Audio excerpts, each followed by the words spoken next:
Basically ये Bharatiya Janata party जो है ये नहीं चाहती है जे.एंड.के यूटी में अमन सुकून। बड़ी परेशानियों का सामना करना पड़ता है, एक एक ट्रॉली पे चार चार मरीज़ बैठे हुए हैं। तो मैं चाहता हूं कि मौजूदा हुक्काम इसके ऊपर ध्यान दे, नहीं तो हम मजबूर हैं इन्हें आरटीआई ठोकने के लिए। भारतीय जनता पार्टी जो चाहती है कि वो चाहती है कि जे.एंड.के यूटी के अंदर लोगों को मैं एक गुलामी के जंजीरों में जकड़ूँ, इन्हें बेरोज़गारी में मुबतला कर दूँ, ताकि ये किसी चीज़ के लिए तरसे इंडिया गवर्नमेंट ऑफ इंडिया के सामने। अगर हम मौजूदा सरकार बना सके तो इंशाअल्लाह रहमान उनके लिए फर्स्ट ऑफ ऑल ये कदम होगा कि हम उन्हें किसी न किसी तरीके से रोज़ी का मकसद पूरे करने की कोशिश करेंगे। सरकार थी पिछले 70 सालों से, जैसे कि उसमें लीड कर रही थी, नेशनल कॉन्फ्रेंस कर रही थी, और उसके बाद गठबंधन में पीडीपी आ गई और कांग्रेस आ गई। तो लेकिन बदकिस्मती से जो यहाँ पे अनएम्प्लॉयमेंट का मसला है वो सबसे बड़ी तादाद में है। और दूसरी बात, जो यहाँ पे डेली वेजर्स प्रोटेस्ट पे बैठे हुए हैं, इनका कोई मकसद इस चीज़ से नहीं निकलेगा, क्योंकि इन्हें एक मरतबा पहले अपने सिस्टम को चेंज करना पड़ेगा।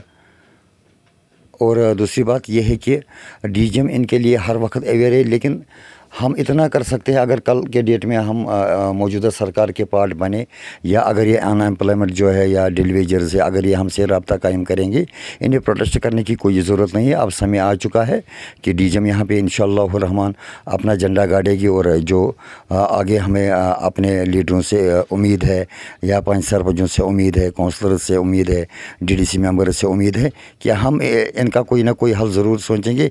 बाकी भारतीय जनता पार्टी इनके लिए कोई भी काम नहीं कर सकती है, क्योंकि अभी उन्हें 7 साल हो गए, 8वां साल आने को हो गया।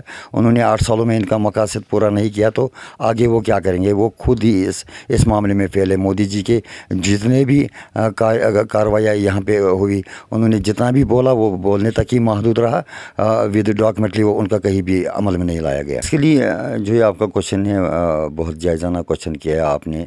मैं सराहता हूँ आपकी मीडिया को, जो आपने ये बात बोली, आपने बहुत ही अच्छी बात बोली जो ड्रग में मुंतकिब हो रही है।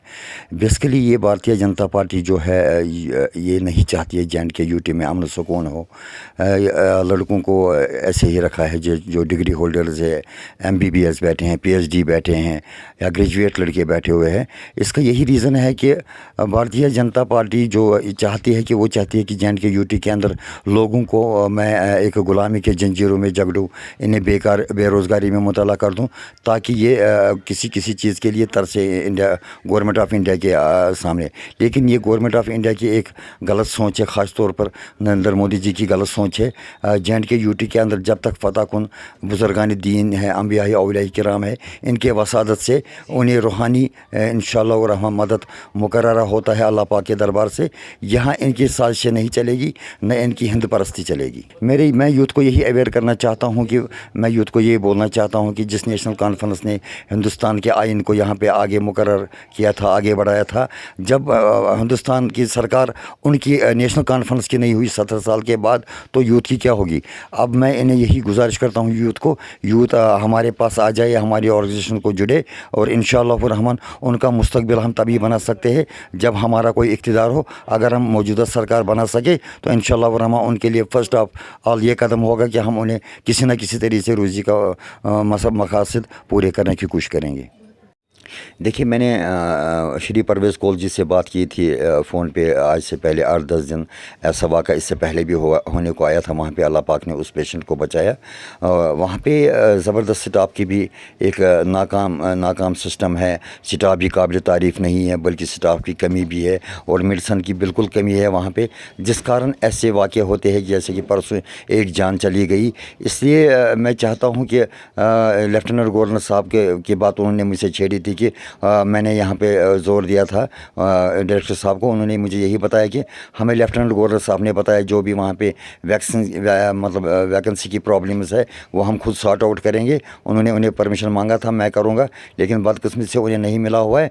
आज मैं डायरेक्टर साहब को बोलता हूँ कि आज की डेट में मुझे सुनने में आया कि कई डॉक्टर रिज़ाइन करने पर आए हुए हैं, क्योंकि उन्हें वहाँ पर वो फैसिलिटीज़ इख्तियार में नहीं है। एक्सरे मशीनों की प्रॉब्लम्स है, और डॉक्टरों की प्रॉब्लम, डॉक्टर कम है, पेशेंट ज़्यादा है। उन्हें बेडों के लिए भी बड़ी परेशानियों का सामना करना पड़ता है, एक एक ट्रॉली पे चार चार मरीज़ बैठे हुए हैं।